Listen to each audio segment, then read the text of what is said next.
Good evening, everyone. A police-involved shooting is under investigation tonight in Springfield Township. Investigators say a 16-year-old boy was shot on Misty Hill Drive last night. Local 12's Angela Ingram live from the scene of the shooting with what led up to it all. Angela.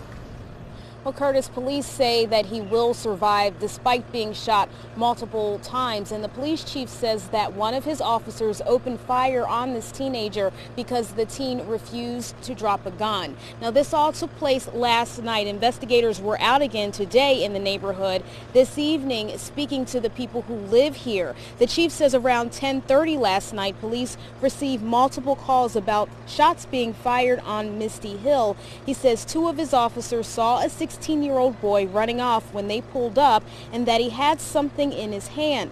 Police say he refused to drop whatever was in his hand despite being ordered to do so, so the officer shot him in his legs. Two officers arrived on the scene. A subject fled the scene. The officer noticed him fleeing, carrying something in his hand. He pursued him a very short distance, at which time the subject turned and had a firearm in his hand pointed in the direction of the officer. The officer fired several shots, striking the suspect.